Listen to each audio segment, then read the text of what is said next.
Welcome to the Perspective Podcast. Josue here. As you guys already know, I'm from the Democratic Republic of Congo.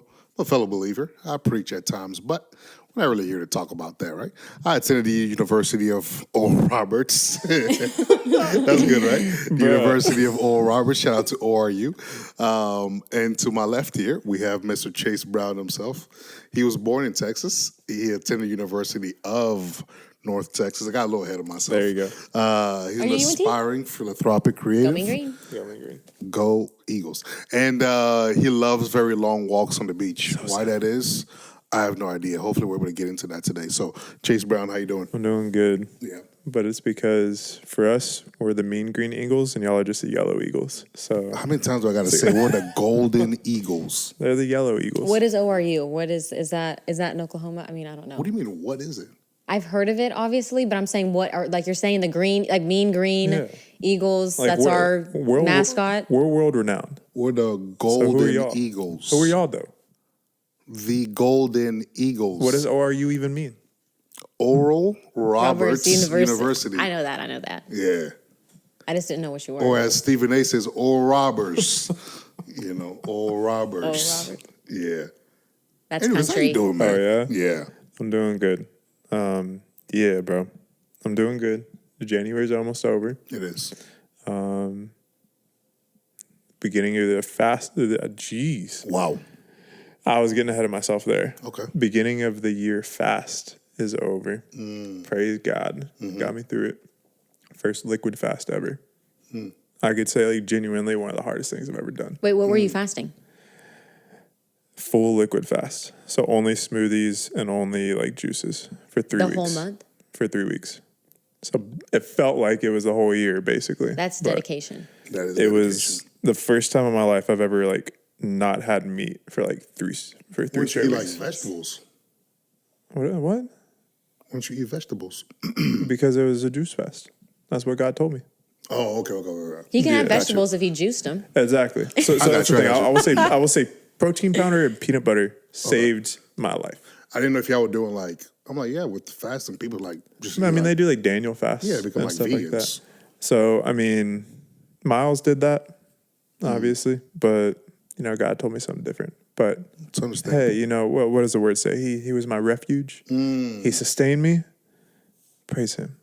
How are you, bro?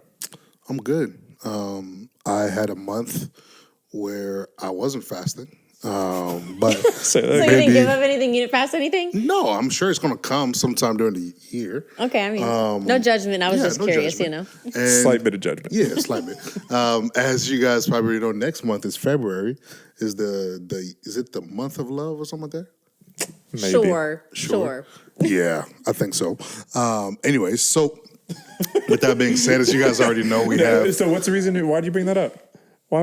Well, are you that's- looking forward to the next month for a particular All reason? I'm saying is, if there's. Or are you going to fast love the next month? Is I'm that gonna what you're- fast love because I need love from the Well, one. hold on. Do you who mean is love. are you gonna fast love?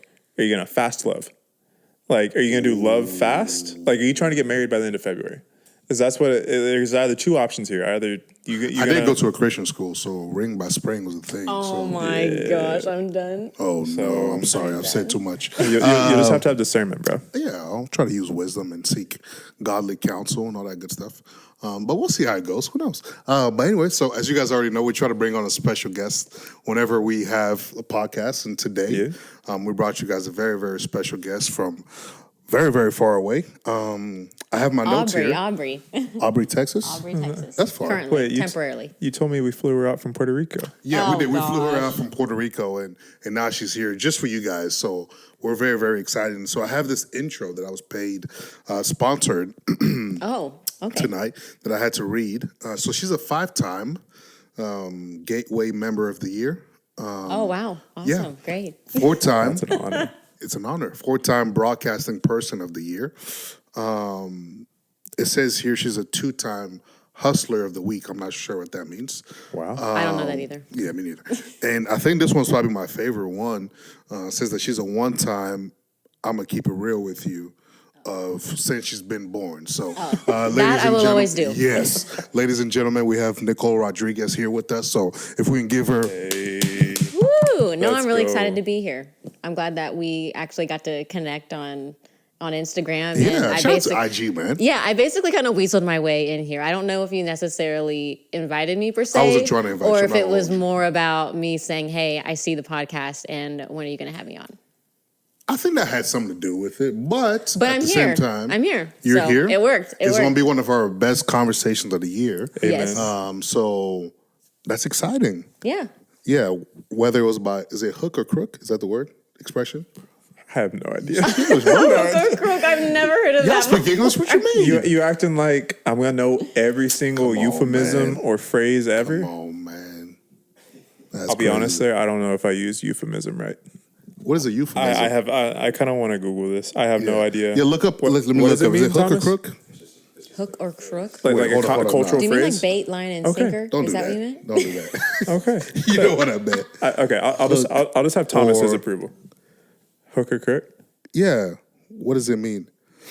Okay, it says I'm scared. by any means necessary. Yeah, by hook or crook.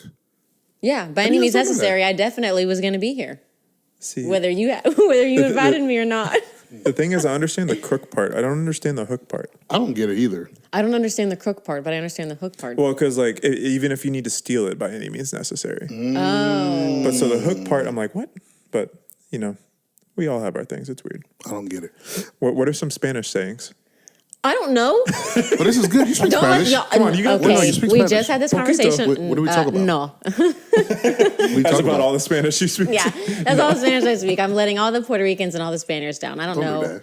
Yeah, I know. I know my grandmother, I'm sure, is rolling in her grave. Is not too thrilled that I didn't know any Spanish. Wow. She would any single time we would go over to her house growing up, she would always speak to us in Spanish. She knew very much. She knew English, but she always spoke to us in Spanish. And we'd always look at her, and I'm like, Grandma, like, I don't know. Yeah. And she would just be like, she's like, learn. You gotta learn. She had a very, very thick accent, and so she was like, learn. You gotta learn. And I'm like, No comprendo. yeah, I was like, I'm sorry, Grandma, I'm sorry. Yeah. You know, my parents, if you ask them if they were here, because my dad did this the other day, if you ask them, they will say that they tried to teach us. Now, do I recall that memory? No, I don't. good question. I don't. Yeah. You know, I won't discount them, but do I recall the memory? Absolutely not. Did you try, like, any point? I tried a couple. I tried a couple years ago. I just told them this story that I was trying to. I was on, my Rosetta Stone situation. Okay, but the yeah. dialects they're all different. So I was trying to get a little help from Rosetta, but then I got the Puerto Rican in the house and I got the Spaniard. So every single time I would come in and say something, then they would tell me, oh, well, it could be said this way. It could be said that way. I'm like, if you know what I'm saying, then just roll with it. Exactly. But they're not having it. Yeah. They're You're not very having it. passionate about this. I'm passionate about, that's just my personality, Wow. you know? That is a very Puerto Rican personality trait. it's Yeah. really Be coming passionate out. about I things. love it. Huh. Fascinating. I mean, how much Spanish do you know? I know a lot of Spanish. I started taking up Duolingo. So I'm on day See? 2 of Spanish. So I learned yesterday niño in, Oh, see? is it hombre or something like that? Hombre. Hombre. Hombre. Hombre? Yeah. Wait, hombre or Hombre. Hombre. Hombre? The H is silent. Is it mujer? Mujer? Oh, you're saying man. I'm thinking like Yeah. hombre, like, are you hungry? That's what I'm thinking. Tengo right? hombre or hombre. Right? You're talking about man, not like hungry, right? Yes. See? You trying to say you're hungry? No, I was talking about man. You got it right. Yeah. She's on the other side of the conversation. But yeah, just kind of get us started with this conversation. So you mentioned Spaniard, and then you mentioned Puerto Rico. We don't really know what you're talking about. They don't really know what you're talking about. So explain to us why, when you walk in your house, you're thinking about Spaniards and What do you mean, Puerto why am I Ricans. thinking? Because that's the kind of characters I live with. Explain. No, my mom, and I need to, I just remembered you call people character. yes. Like I haven't heard that in like so many years, but it just Yes. No, so I call, some people get offended by it, but I don't mean it like any sort of way. But instead of saying people, I say characters. Like I'm like, oh, these characters, but it really means people. So I'm just like, oh, these characters, And so people are like, huh, because, so it can probably come off a certain way, but I mean no disrespect by it. But no, I mean, my mom grew up in San Juan, Puerto Rico. Both my parents my dad was born in San Francisco, California, but their fathers are military. So they moved all over. My dad lived quite a bit in Europe. And then obviously at some point they all moved to, I was born in San Antonio. So they met in San Antonio.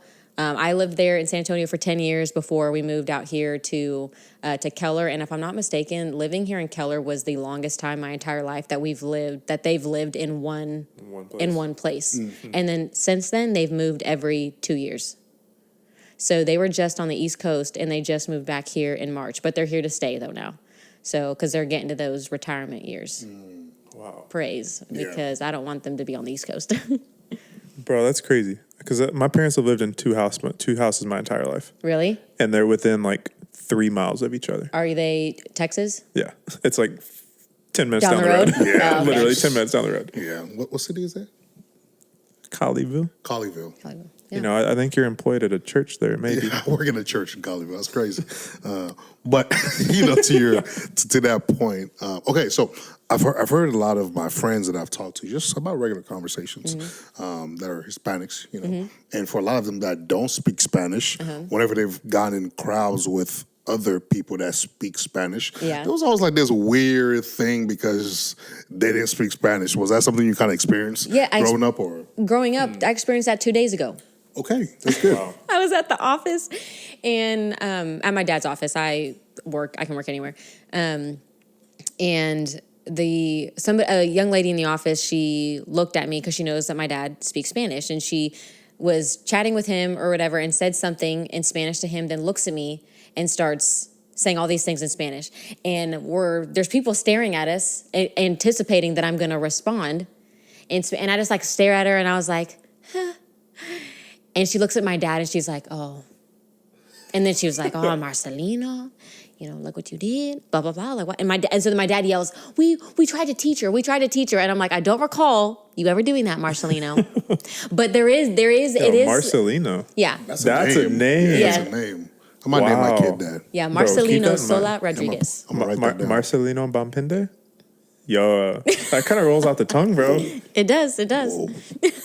No, but yeah, no, it definitely is interesting. And I feel like that's kind of how a lot of like Latin and Hispanic families are, like if you don't know the language, and honestly, like I really wish I would have learned, and there's always time to learn, because my dad learned, if I'm not mistaken, at an older age. They grew up learning English. His mom only knew Spanish. So he would always tell this funny story when they were in the house, and all of the brothers and sisters, when they would all have conversations and speak English, that she would always get upset with them because she thought that they were like talking bad about her. And so she's like, stop, you know, and they're like, we're not talking bad about you, Mom, but you know, whatever. But he learned at an older age where that was my mom's first language. And so, but when you get all the Puerto Ricans and all the Spaniards together, everybody's speaking Spanish. But I get what you're saying, because that is true. Like whenever you're around a lot of like everybody's speaking Spanish or Spanish speaking individuals, they just assume that that's what you know too. Right. And that they don't speak like, they don't, you know, think lesser of you. So, you know, they don't think lesser of you, you know, but they kind of just like look to your parents like, well, why didn't you do that? Yep. Why didn't you do that? I'm like, well, you know, it is what it is. I'm 31 now. Well, that's what You're so young. Yeah. Exactly. You have a ton of time. Oh, plenty You of got time. this. Don't look at me like that. What is this? I didn't do that. I just looked at That her. I look, just You're said, saying that was like, oh, you're a little old. No. I'm that Little old to learn- age too. An old dog to learn new tricks. No, I'm that age too. Okay. We good. Bruh. The disrespect. That's not disrespect. I'm the age Bruh. too. I didn't mean to disrespect you. Oh Not my that. gosh. Okay. Thank I you for love saying my sorry. age. I love that I'm 31. No, I love that you're 31 too. Wait, how old are you? You're not 31. I'm about to be 30 When? in August. Yeah. Yo, this in a must be couple the months. craziest. In the worst month ever. Stop playing. This is the Oh, best month August? of the year. What, August? Yeah. It's like the hottest month of the year here. I know, playing. man. Like, you trying to make me sweat. Listen. Like, and especially when you get a house with like 200 people in it, like you always do. No, listen. You trying to kill me. So for this year, for my birthday, if you could please get the camera. This year for my birthday, I'm gonna have promotional As we've discussed. videos leading up to it. And then on there, last year we had National Butterman Day, and that was a big success. We had about 80 people or so, but who's counting, at the house. So this year, we're going to do it bigger. We're going to go to a random place. And in the next couple of months, we need to do a little fundraising. So part of the podcast for today is also to raise some funds. Raise funds for your 30th for birthday. my 30th birthday. Send the that's Venmo coming. to Josue. Yeah. So if you watch this and you're listening, hit me up. But back to you. 30th birthday is big though. is. I wish I would have been able to do. I had an entire plan for my 30th birthday, but because of COVID, it was only 10 people were allowed at the restaurant, so I had to pick it was like, do y'all remember back in the day? Oh my goodness, what is it called? Like MySpace, like your top 8 on MySpace. Mm-hmm. Like that's kind of how it was, but it was like my top 10 Is that why I didn't make the list? probably. Okay, I understand. That had to get intense. Yeah, I was because like top MySpace back in the day was 99. intense. Oh yeah, and when you knocked your friend off, like the Yo, top. like there was Drama. I kid you not. Oh, yes. I took some people off, and then they'll find me in school like, bro, why am I not in the top? I'm like, oh my bad, I had to. I had to add my brother, you know. Yeah. That was always the excuse. Or you're You gotta add dating your brother. someone and they're like your number 1 or number 2, and then you date them, or you're not dating them anymore and you have to take them off. They're not even on the top 8 anymore. Did you have Drama. music on your MySpace? Of course I did. It was always, don't judge me, it was always like rock music. I was such an emo kid. I mean, that was in at the time. Yes. All the time. But I feel like your MySpace said so much about you. It as did. a person. Yeah. That was the point, though. Like, you always put the music to how you were feeling, or you change the colors to how you were feeling, And I think even before MySpace, it was Zanga. Do you remember that? Yeah. Yeah. Not No? me. He was alive for But that. wait, how old are you? Are you 30 or are you like 25? He was like 22. What is it? I'm 28. Oh, yeah. He's 28. Oh, okay. So, but you don't know yeah, Zanga? no, he was. I mean, I know of it, but I was never on it. Oh, okay. Yeah. Okay. But did you guys remember on MySpace, like sometimes you'll go on someone's page and they write like a paragraph about a friend or something like that. Yeah, I didn't do that. Am I the only one? No, I did that too. That's why I didn't say okay. anything. I was like, wait, I can't be the only one. But that was back then. I wasn't, what's the word? So that was back then when I was really trying to be like a poet or whatever. So I would write like a paragraph about all my top whatever people. And so if you didn't make my top 10, then. You didn't get a personal poem? Then if you didn't make the top 8, you didn't get a poem? Nah, not at all. I need to see some butter poems. Yeah. Nah, it was terrible. I went back. I don't care. I need to see this. I went back a couple years and I was like, I did not know how to write for nothing. I don't even know I graduated high school. No, Like, I it was- definitely went back to like my Zanga and my MySpace, and I nixed those bad boys. Like I deleted my accounts, everything. Yeah. Like after I graduated, now I'm like putting myself on blast. But like when I was wrapping up my bachelor's, I remember my dad calling me and he's like, Nicole, he's like, we take a look at people's like social media, and he's like, you're gonna get fired if you, and I wasn't doing anything buck wild, but my dad was just ensuring that I wasn't, and that if I was, I better get rid of this situation before employers go looking at it before I graduate. Yeah. And so I just remember, and I'm like, man, I still have like my Zang and my MySpace. And I just like go back and look, and it's just all these sad songs and all these sad entries. I'm just like, oh my gosh, what a overdramatic child. So I deleted all those bad boys, and now I only have, just the usuals. Sounds like you were very emotional. Is that the word? Oh my That gosh, was the word, don't right? even. Yeah. Well, Controversial. No, You're already being I'm sorry. I didn't- controversial. Please don't cancel me. We just started the podcast. So part of the, what is it called? Part of why I feel like I am the way that I am, and a lot of people don't know this about me, and so I'm going to open up here on the podcast. I wasn't planning on doing it, but since you're, just kind of rubbing off on me being emotional and all, I'm also going to be emotional. So I was actually catfished on MySpace. A lot of people don't know that. What? Yeah. When? I never met up with the person or anything. We never had plans to meet up. I got to go back so you guys can understand the story. So You were manti-teoed? not to that degree. So pretty much what happened was, I Oh, was you back were in the day- manti-teoed. No. Listen. We were never dating or nothing like that. So I was young, right? And so you're a guy, you're middle school and whatever. And then that was back in the day whenever now they're called Instagram models.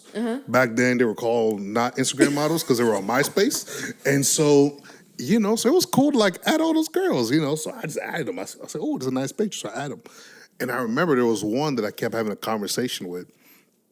And who would have like conversation, nothing too crazy, but like I was young. I don't know if I was falling in love. I probably wasn't because I was still a thug. But anyways, so this is going on for like months. And I remember one day I like checked my my MySpace, kind of like see what's going on.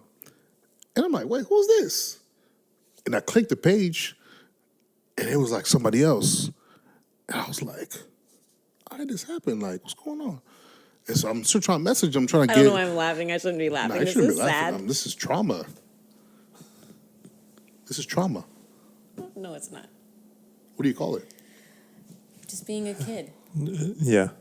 Childhood journeying. I don't know. What was this, like middle school? Was this like your middle school? It was like middle school, yeah. Oh, I thought you were about to interrupt me and say no. It was like high school. I'm like, Oh, no.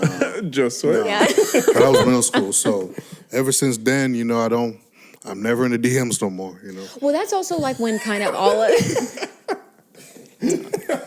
We'll leave that alone. Yeah, we won't even touch that. Yeah, we're not going to touch that one. But that's also when, because growing up too, everything, today we've, Snapchat, Instagram, TikTok, all of these things, everything is so, back then, that it was still new. I still remember I was alive still during like dial up or when you couldn't be on the internet and your landline at the same time, when you couldn't do that. I remember all that. I had my...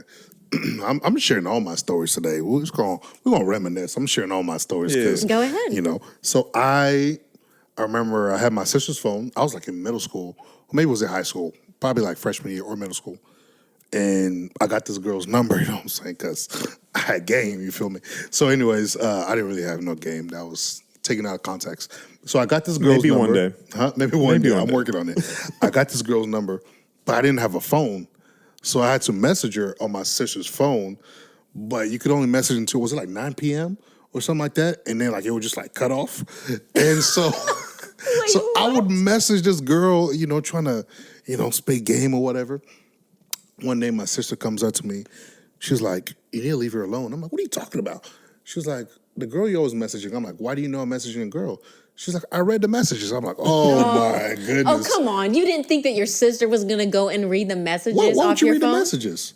Because it's my phone, my property. You clearly wanted me to see it.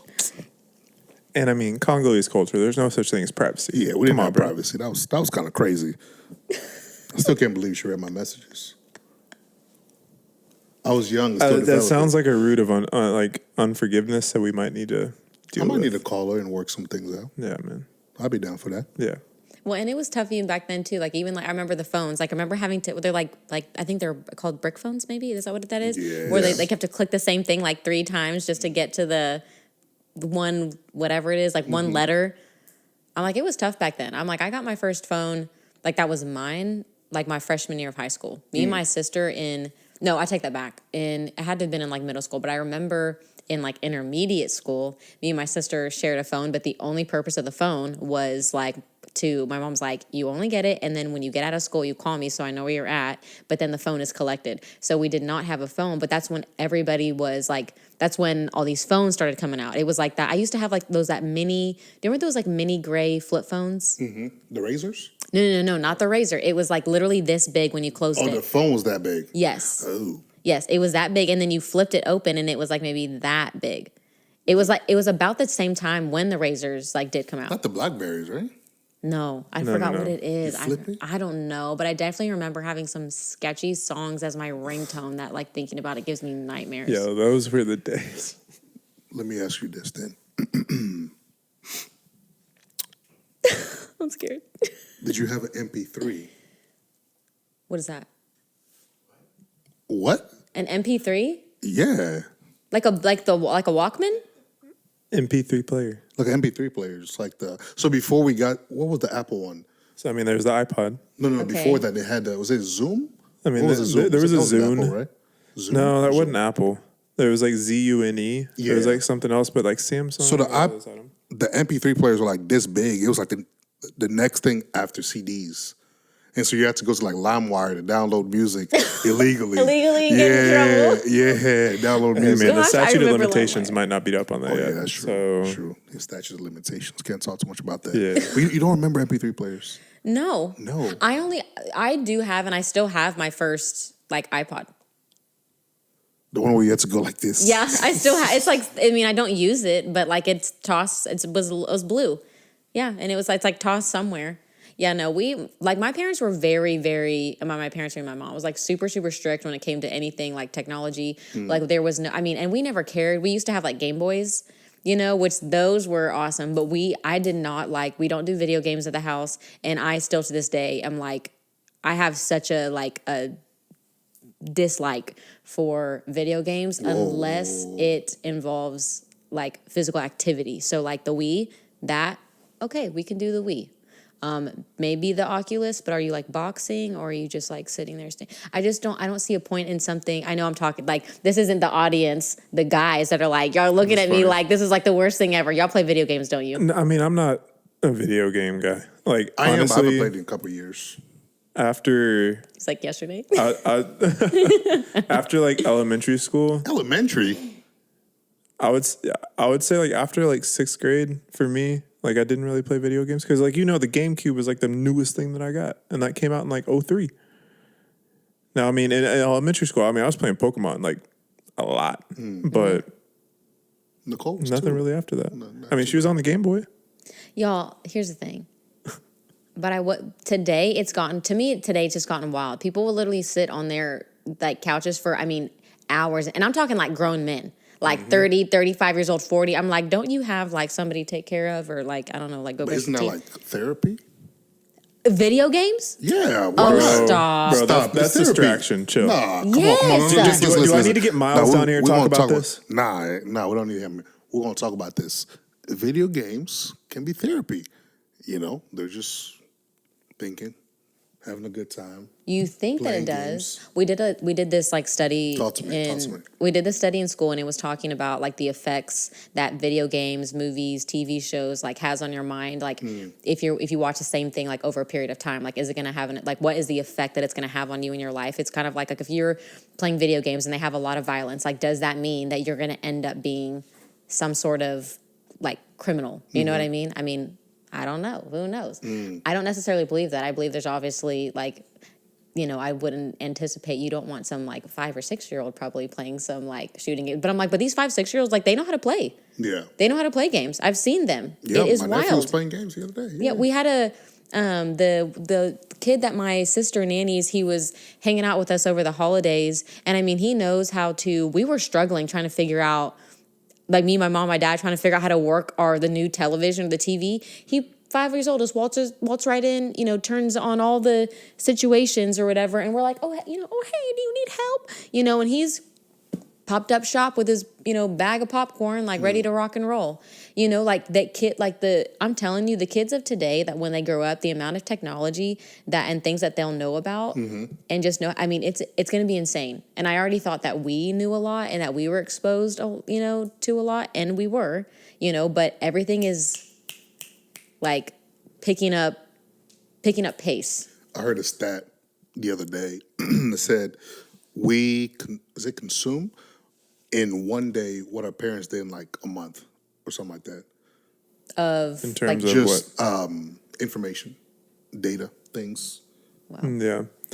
It is something that like the data, I'm going to butcher this, but some like the data that humans like have collected like doubles every like 2 days, something like that. And like it was like in 2000, just the year of 2003 or something like that, just that year alone we collected more data than every single year like previously. And it's just insane. Like it's ridiculous. Oh yeah, even like I finished in like broadcast. So I worked on my master's from 2017 2019. I was like going back and forth because I wanted to go into, and still, whatever. I have a lot of things and dreams I want to do, but to go into sports broadcast was like I love sports. I love entertainment, fashion, all of that fun stuff. I just didn't want to be in like the news. They were a little too serious for me over there. But even in the time they are, Yeah. I was like, they're a little serious over there, I don't know. I was like, I don't care for all that. But even in the 2 years that I was there, so much had changed, even when I had hopped out. And even when I was doing like my internship, we're not using that anymore. We don't really use that anymore. It's all going to these, the machine technology is doing it for you. So they're like, and I'm like, so basically what you're saying is by the time I hop out of here, technology will have already replaced this particular job, And so, and I even think about that too with like radio, because everything now, that's why people keep saying they're like radio is a dying breed, because everything's going to like people want to listen to like podcasts, like Shout audio. Out to Perspective podcast. I was like, because that's what people, it's easier. It's simple. It's, I mean, why turn on the radio when you have to listen to like 25 different commercials just to hear the same song that they probably played 4 hours ago that you heard on the morning commute, you know? And that's to say, considering because I'm in radio, but I do traffic and weather. People are always going to need the traffic and weather, you know? That's actually the most popular thing. Traffic and weather? People listen and they watch the news the most. Really, it's really the weather. Really the most. But I'm like, See, Josue, you just need to tune into her weather stuff. If you're not willing to check the weather app, tune into Nicole every day. yeah, Sirius XFM. You'll hear me every morning talking about the traffic and then a little clip of the weather. Can you please give us your best radio news? Oh Here, gosh, let me there's pull out this my one. app. I don't want to put too much pressure on you or anything like that. Oh, wait, you're going to actually open this app right now? Yeah, I haven't What checked is it? My weather app. I haven't checked it like in a week. So I have to check it every single day. could you give us like a... I'm not a meteorologist, but like this is what I'll do. Like this is what I literally would say, and I'm probably going to butcher this because normally, so this is when I'm in the morning. I've got a so text dot got that screen up. So there's cameras all over the highway. So when an accident happens, it'll like blink red, and I click on the camera, and it'll pull up the camera live on my feed. So then I will actively be watching, I didn't see the accident happen, but like I'm watching, police, fire department, ambulances come along, take care of the situation. And as I'm producing, I type in the system what's happening. And then for Sirius XFM, I'll get on there and I'll say, good morning, everyone. We just have a couple things going on around the DFW. If you're on 183 headed west to the downtown Fort Worth area, we do have a trouble spot here on Bedford Road. The left lane there is blocked. Proceed with caution, headed that way. And I'll keep going on a couple more things. And then I'll say, the high for today is 68 degrees, the low is 46. Currently, it is 58 degrees under cloudy skies. Now, here's a look at your latest weather forecast.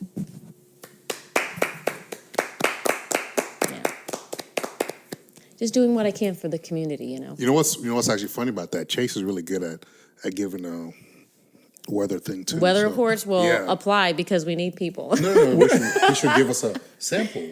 Oh, okay. Yeah, give us your best. When have you ever even heard this? Come on, Chase. We're on camera. We're live. So currently, there's a winter storm watch for Tarrant County. So bundle up, I guess. I don't know. Tomorrow, it's going to be a relatively hot one for a winter day in Texas. High of 68, low of 46, and there might be a single cloud in the sky. Who knows? We'll see. Sound like you're narrating a children's book. Yeah. Narrating the weather. Maybe I'm destined for Audible. It's okay. Audio books rather than radio. No, when I got that job, it was probably about, I just gotten hired.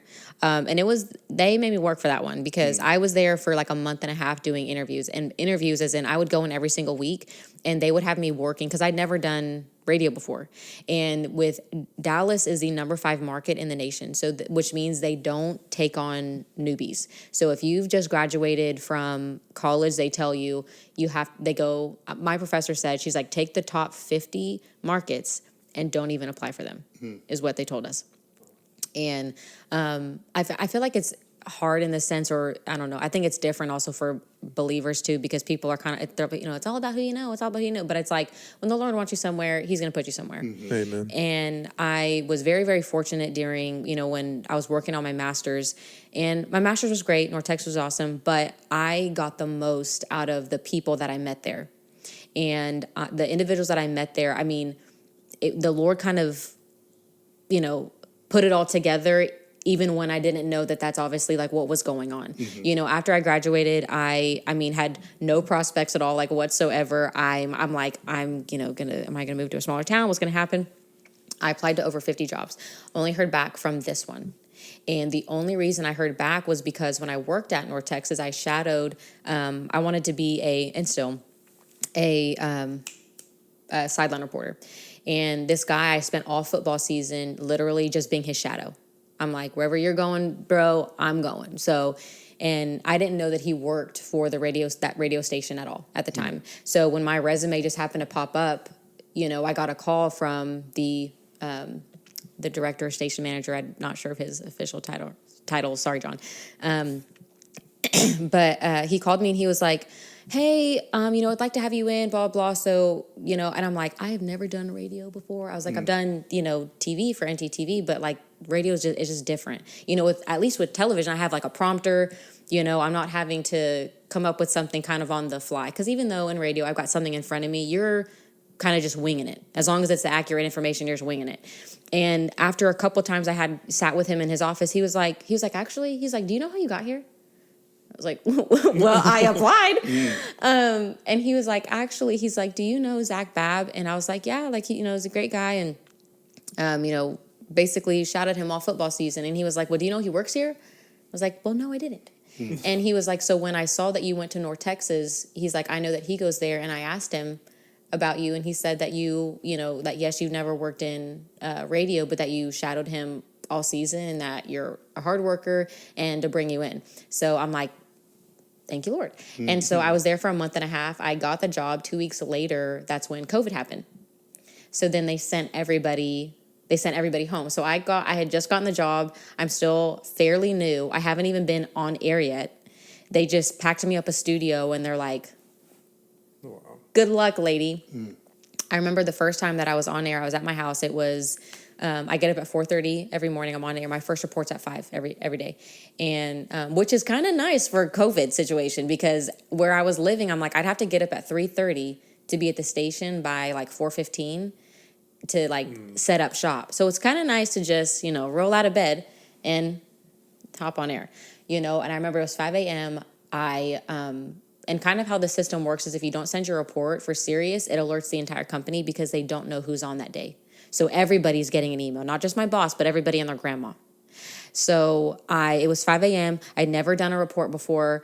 I only had like 2 other numbers to 2 other reporters, and I was not hitting the time mark. You have to send it. The time mark is a minute 29, a minute 30. No, it can't be 128. It can't be 131. It will be rejected.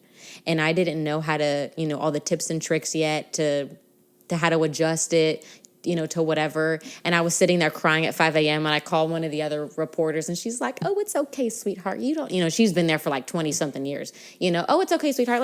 I'll toss this out for you and we'll practice, whatever. But it's now been 2 years, since then. I obviously know a little bit now of like what I'm doing. So it's been kind of a long journey, but it's been cool. That's crazy. And like a question that I had that was like, when Josue mentioned that you were going to like come on and everything like that, he sent me the text like that she's going to be the next Woj. And it's just like, you know what that is, right? No. That's okay. Who's that? I don't even know how to say his last name. Adrian Wojnarowski, something like that. But basically, he's like the biggest NBA insider, like all that kind of stuff. So it was high praise. I know, but I think I know, but I think because of the mispronunciation. Don't do that. What? You really throwing this at us? Yeah. We pronounce his name right. You just don't know. Adrian Wojnarowski. Yeah. That's not what you said. Yeah, Woj. That's what they call him, W-O-J. When I go back and listen to this, I'm going to want to hear this. All right, fine. Well, he's at ESPN, basically. Okay. So, but no. And so in that, like the first question that came to my mind, which was funny because I can even remember I was listening to a podcast last week where it was a father and the daughter wanted to be like in broadcast as well. But the father was like, okay, you can do this, but only if like you stay in college for like double the time and double major in like nursing and in broadcasting. And so like it was crazy. But basically he was like, he knew how difficult it was going to be to make it in broadcasting. And so he was like, hey, okay, give you a couple options. So like the first thing was like, and maybe the answer is God, I don't know, but what do you think gave you the confidence to go into broadcasting and be like, okay, like God, I'm gonna make this here. I'm gonna be able to make this a career. Just everything along those lines. Like, what gave you that confidence to do that? I think you have to just find it day to day, and it literally is one of those things where I remember at the time it was 2017, and I had constantly talked about because in reality, like, do I need to be in broadcast sports, like to be a part of the sports arena? No. I could be in the communication side. I would love, like, it would be fun, I think, to kind of be the liaison. So that's kind of the person that like the media has to go through to talk to the athletes. Like, I think to be that person, I could be that person. That would Yeah. be a hoot and a half, okay? I don't need to be the person on the sideline. That would be a what? A hoot and a half.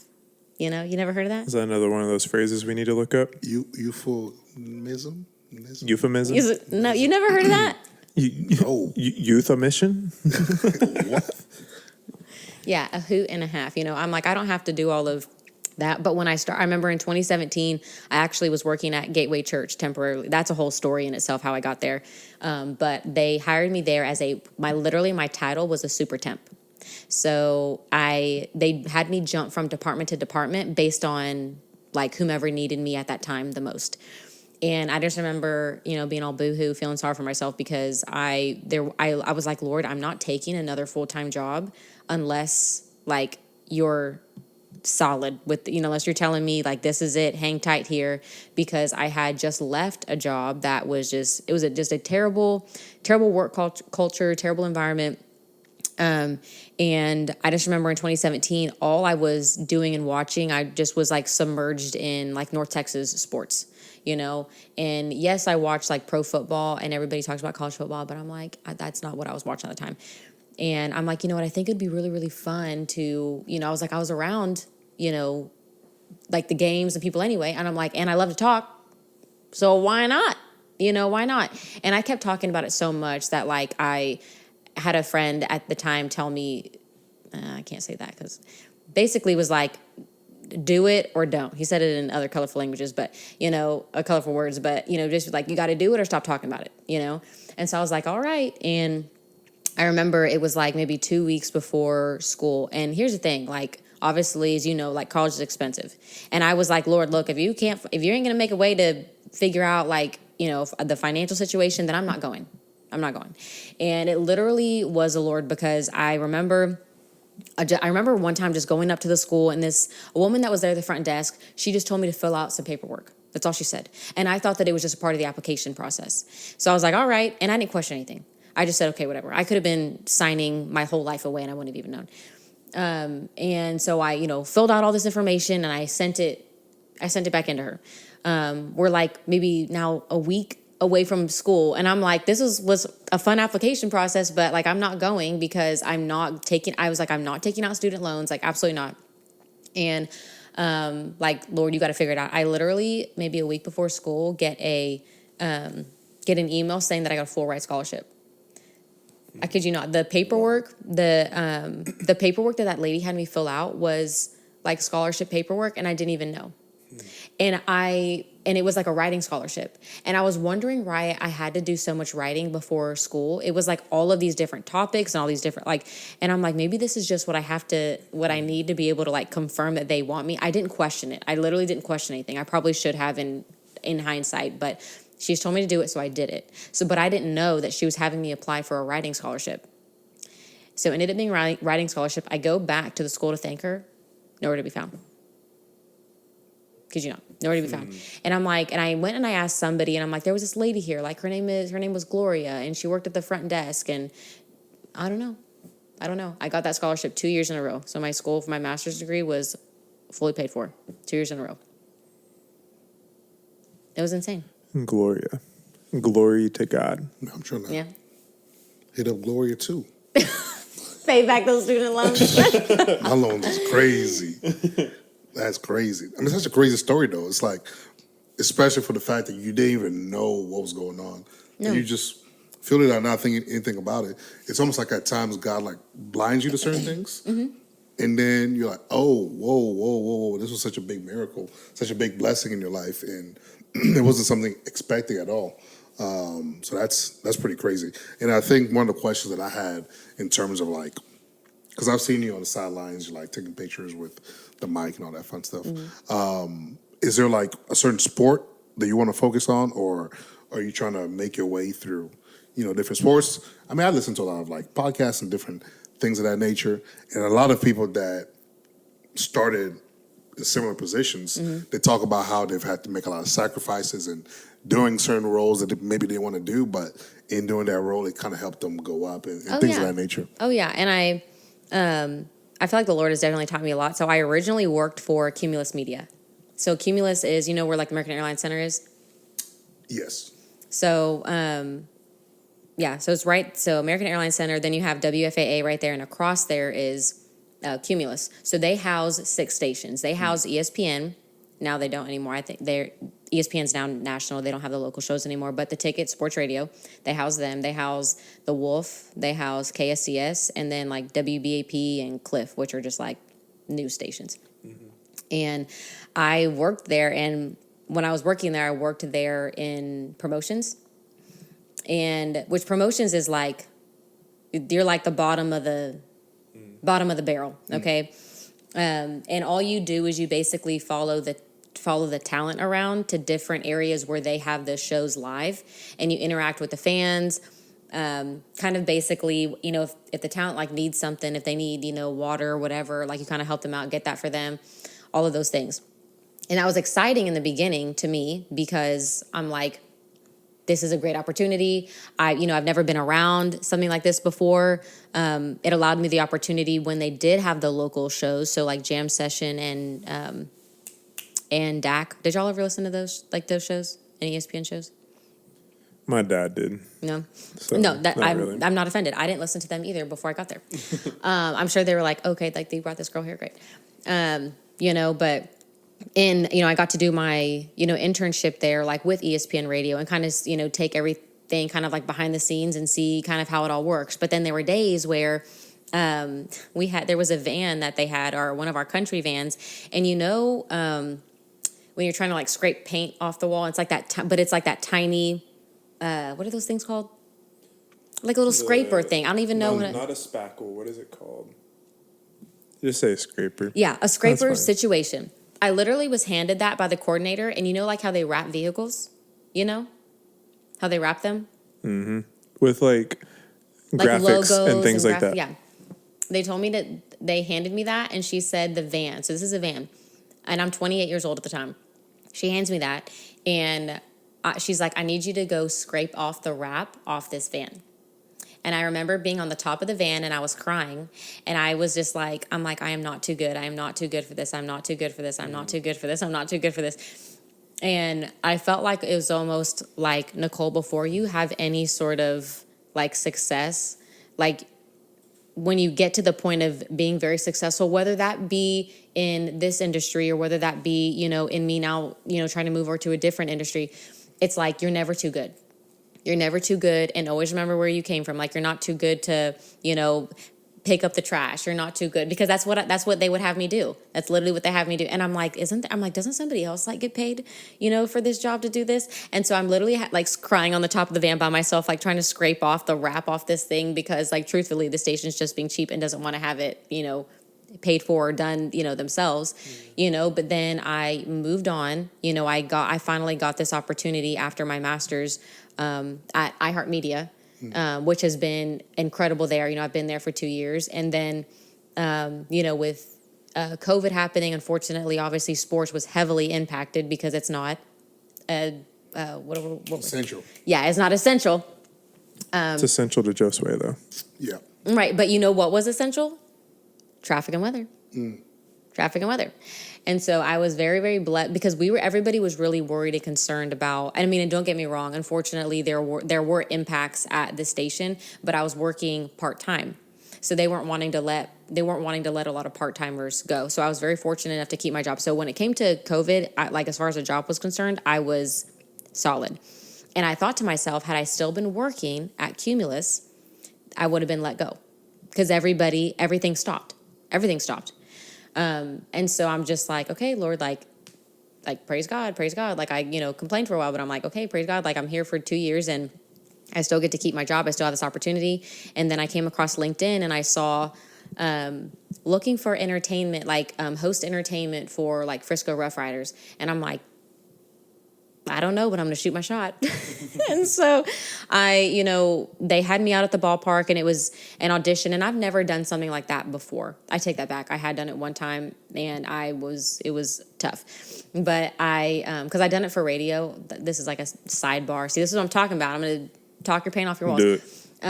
But when I was working on my master's, this is just a short detour.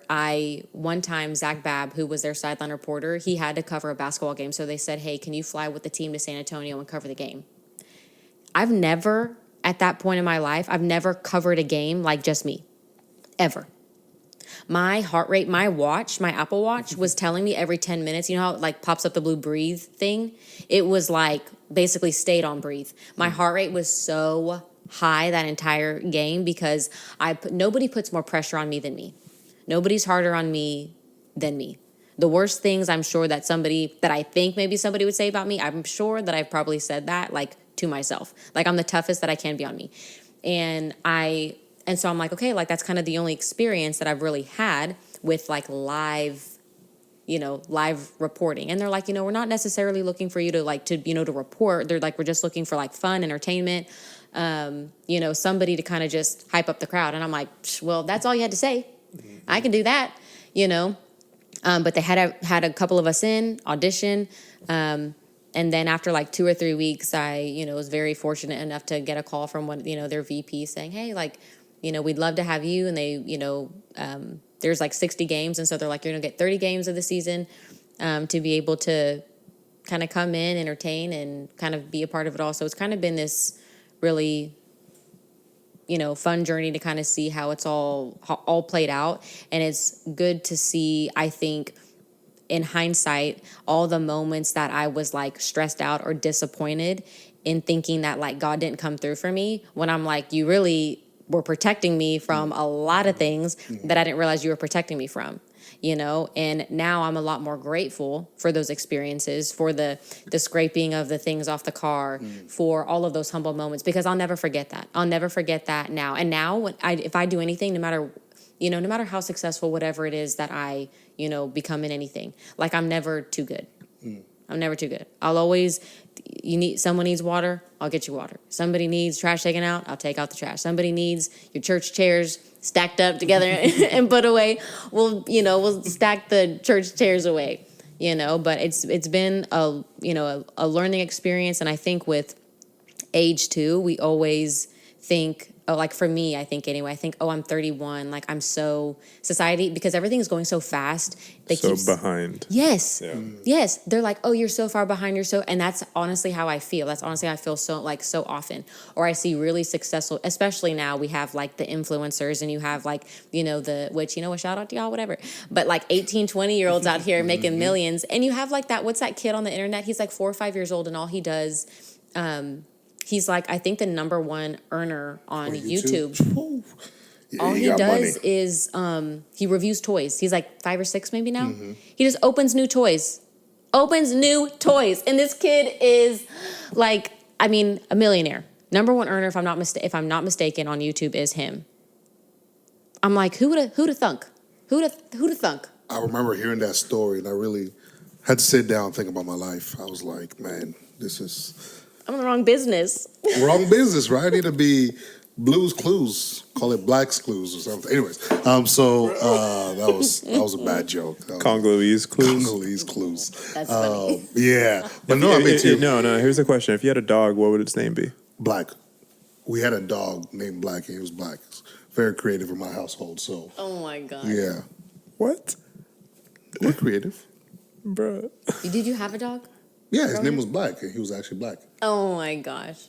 Yo, I won't lie, I have all my dogs' names picked out. How many dogs do you have? I don't have any dogs right now, but when I get all of them, I already have their names picked out. All of them? How many? 3. 3 potential names, but for sure I'm going to get 2 dogs. They're going to be big. They're going to be King Shepherds. You know what King Shepherds look like? So you know German Shepherds? Yeah. You know German Shepherds? Yeah. So King Shepherds they're bigger than them, but the coloring is identical. They actually could be all black or the same coloring as it. They're in the German Shepherd family, but their fur is long. So people are. I thought normal German Shepherds' fur was long. No, theirs is like, you can still pet. It's not like poking out on like German Shepherds. Okay. But let me see what kind of breed you got pulled up here. Yeah, that's crazy. Yeah, that's them. Aren't they just that one's massive. That's what I'm saying, you guys. Well, It would be we'll add a picture cute. of the video. We'll add a picture of the video. What? We will add a picture to the video. Do you need me to say it in Ingala? No, you're good, bro. You're good. I think we're on the same page. No, I want big dogs. I'm like, Okay. we always, growing up, we always had these, like, which they're great, whatever. But we always had, like, tiny little dogs. We had, like, little, like, poodles or chihuahuas, or we had 2 beagles at one point. Bagels? Beagles. Bagels. Bagels. I'm done with I could go for some bagels right now. I know. But I'm like, and at one point I was like, I had a German Shepherd, and I was like, but I want now I want King Shepherds, because I'm just so small, and I was just like big dogs. So he can protect you? Yeah, one will more than likely protect me, and then the other one will probably be like chill. Chill. I have a question for you.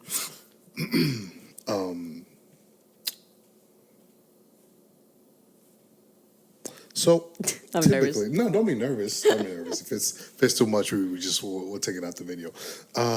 So you mentioned you were 31, and I realized there's probably not to be okay. Let me just say a lot. Whatever the percentage is. Come on, get to the point Yeah. here. Shoot me So- straight. I got you. So a lot of women that I come across don't like talking about their age. You know what I'm saying? For whatever reason. I don't really know. So I guess what kind of gives you the confidence or whatever to be like, okay, I'm this age, and I'm living my best life, as the kids say. Comfortability and where they're at, all comfortability and who you are and all these different things. And This may come off as arrogant, but I feel like I'm confident in it only because I don't feel like I look 31, whatever 31 is. And also 31 to me is not old. It's just how we're built as a society to believe that 30. I mean, think about it. I remember being 15. I remember being 15 and being like, 30, 31, grandma. Like, absolutely not. I remember thinking all the things like at 15. Like, you think, oh my gosh, 30, like that's so old. But, you think, oh, by then, you'll be married to kids. And, but I'm just like, oh my gosh, like that. And then you get to like 25 and then you get to 30 and you're like, you know what? Thank goodness this isn't happening. That's, all the things that you ever wanted, that it's like that it hadn't happened, But I'm like, I think that age is just to me, it's just a number. yeah, because when my brother turned 25, I was probably like 15 or something like that, 15, 17. And I remember laughing at him. I'm like, dude, you're so old. And then I remember turning 25, and I was like, man, I'm so young. Like, even right now, this guy keeps bringing up I'm turning 30, And I'm like, I don't even feel old. It's Like, a big there's thing, bro. It is, but I don't feel old. Like, people are Yeah. like, oh, you're 30. I'm like, okay, like, what does that mean? Like, I still feel the same way as I did. And I remember I was talking to one of my friends. She was like, yeah, my birthday's coming up. I'm about to be 25, and I'm just so nervous. I'm like, wait, nervous about what? She was like, I'm getting older. I said, older? You're 25. She was like, yeah. I'm like, what is there to be nervous about? Yeah, there's nothing to be nervous about. I'm like, you're gonna turn 25. You're gonna wake up the next morning. You're gonna be like, this is it. But I don't know. Society has just made it kind of weird. Yeah, no, it's not. It's funny because I actually, after I had a meeting, like we had like kind of this like team meeting, and then afterwards it was myself and 4 other guys, and we all went to like this it was like the chop shop house, and one of the older gentlemen there, he's not even that old, he's like 45, 48 himself, he was asking the guys their ages. He's like, hey, what's your age? What's your age? And I realized he didn't ask me mine. And I looked at him and I'm like, I'm 31. I was like, I'm 31. Just want to toss that out there, But you could tell that in how he was, or whether it be how he was raised or how he was taught, that it's disrespectful to ask for a woman's age or something like that, And I even remember growing up that way too. I remember being probably was like in the 3rd or 4th grade, and I remember asking I'm like, Grandma, how old are you? And my mom was like, didn't give me one of those, and I'm like, that's kind of weird. I don't know, but I think I'm like age is just a number. I'm like, who cares? I think maybe we were taught that because, I don't know, people have stereotypes based on age, maybe. I don't know, that like if you're, 30 or 40 or 50 or 60, that like people certain things about you, or maybe what you should or should not be doing. It's kind of like how you see the news and they're like 70-year-old, I don't know, goes skiing on Mount whatever, wherever the people Breaks their hip. Yeah, wherever, but they don't break their hip, but people are so mesmerized that at this age that they're capable of doing something. For me, Yeah, I was like, for me, I was like, I eat pretty healthy. I mean, I eat Chick-fil-A a little too much, but whatever. I was like, but I was like, I eat fairly healthy. I was like, I take care of myself. And I'm like, and to me, like, that's all that, like, that matters. Is like making sure that I'm not, when I go to the local parks, that I'm not, what is it? You can't ride this ride unless you got high blood pressure, high cholesterol, all these things. I'm like, that's what I think that matters as opposed to age. I don't care about my age. I always tell people my age. And it's also kind of fun when people think that you're younger and they're like, oh, you don't look 31. I'm like, oh, thanks. Yeah. Well, and I think, what were you going to say? Nothing. If I said what I was going to say, it was not going to end well, so I'll just pass it on. So I'm saving you right now? Yeah, you just saved me. All right, cool. Yeah, because the thought that I just had was like, I feel like there's like, there's so much that happens typically before the age of like 23 to 24 in like most people's lives, to where that's where like a majority of people are kind of like graduating with like their bachelor's degrees and stuff like that. Yeah. And then like whatever you want to do with masters and stuff after that just kind of happens. Yeah. And so in that, you don't realize how much of like a free swim of sorts it is after the age of like 25, 26, to where like really like it doesn't matter, but it does relatively matter like before like 24, 25, because it's just like, okay, there are all these things that are literally like scheduled to happen basically every year. And so then from there you project that out into the future and being like, okay, I'm on this such like a scheduled thing where it's like graduate high school by 18, college by like 22 to 24, and then first job, and then all of that. And then you project it, be like, okay, I guess it makes sense to be married by this date and first kids by this date and this and this and this, to where it's like, no, like that ain't what it's like. And I mean, especially in terms of just friendships and stuff like that. Like, I mean, I don't know about you, but I mean, we have friends anywhere from 40 something to, 20 whatever. Like all the kids that are in like the young adults ministry that I just chill with. And so it's just like, it's crazy because like you don't know him, but one of our good friends are Ward. He's a pastor at Upper Room. Do you know how old he is? I don't. I'm actually curious. Try to guess. I thought he was like 33, 34. Bro, 38. Really? I would never have thought. Wow. I didn't know that. Yeah. And so it's just crazy. And so, yeah, I think it is, I think it makes sense why younger people can tend to project that out. Well, and I feel like also even after you go through, high school, after you go through, your bachelor's degree, all that, it's like once you're finally done with schooling, or maybe you didn't go to school, maybe you did trade school or something like that. It's like you're still trying to figure out, even after that, like who you are outside of that. And then working really hard also to not try and, which I've been guilty of this too, like many times before, of like not wrapping your identity in what you do, which I remember early, like especially after I graduated, like after my bachelor's. Gosh, that was a lot of fun, and just struggling a lot with like, okay, Lord, like, like kind of how you're saying, I after bachelor's, like what's going on now? Like, where's this job that's supposed to just show up for me, out of nowhere? I remember exactly what I remember. My parents had just moved a couple months prior to Springfield, Missouri. I'd only been to Springfield, Missouri maybe a couple months. I'd never lived there, and I'd only been there a couple months because I did an internship there. Bass Pro headquarters is out there, and my bachelor's was in merchandising, and so I wanted to work with like technology within athletic apparel. Strange, desire, but whatever. And I remember the day I graduated, because I kind of had made this deal with my parents. My parents were like, look, girl, if you don't find yourself a full-time job, and we're talking like the works, like they got the, benefits. At that time I was working at Nike, and they were like, look, we're not having you work this like a retail job right now. They're like, you need to find I think they just felt safer if they knew that, like, cause they knew that I probably wasn't getting paid a lot there. They knew that I probably couldn't hold my own, which whatever makes sense, and they're like, basically, if you don't find a solid job here by the time you graduate, like, pack your bags, you're going to Springfield. And for me, I was like cocky at the time. I'm like, okay, cool, whatever. In the meantime, I got offered an opportunity at headquarters for Bass Pro to work in their women's department as an assistant buyer.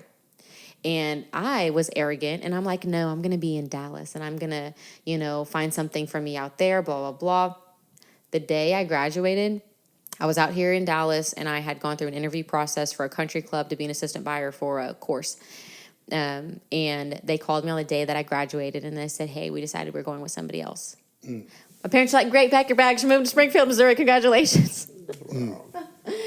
But that honestly, it's stuff like that where I look back at that, and I was so devastated and I was disappointed, but God had a purpose and a plan in that. Even in that, because I definitely in college, although I believed in the Lord, I was definitely not living for the Lord.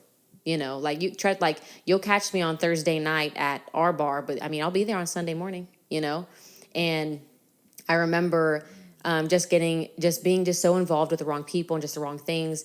And I remember going to Springfield, Missouri, and I cried every night because I didn't know anybody. I had no friends. My friends were my parents, and they had more friends than I did. And my older sister was there as well, but she already had her own group of friends. She was already working her own job, and they didn't want me around. And not that they didn't want me around, but it was just kind of like, these are our friends, whatever, find your own people. And I'm like, I don't have any people, and I remember after a while of being in Springfield, I ended up working for a Western wear store, like PFI Saddle and Tack, and I'm not so far from, country stuff. Like I used to like horseback ride, like compete. And so for me, like that was kind of fun. But I'm working like retail, which is exactly what I was doing in Dallas. And I remember one night, I was at my house, I was by myself. My parents were at some event of theirs, and my sister was with all of her friends and her buddies. And I remember coming back home, and I was just like crying, and I was so sad because I felt like I was taken away from, the DFW area and everything I knew and my friends, even though I was very much like hanging out with the wrong people, involved with the wrong people. I'm not doing anything crazy, but it's like my focus was not the Lord by any means. And I remember just lying in bed, and I'm just like, Lord, like, I don't understand. Like, I don't get it. Like, why am I here? Why do you have me here? And I felt like the Lord was like very, very clear that like, if I can't get your focus here, if I can't have you here when all you have is me, then you're not going to get to go back to DFW, because then you're going to be so distracted by everything else. You're going to be distracted by the boys. You're going to be distracted by the career. You're going to be distracted by, hanging out with the wrong crowd, and I finally at that moment was like, okay, Lord, like this is it. This is like, that's like that I don't, what is it called? That marked moment. Or at least Lisa Tykers calls it a marked moment.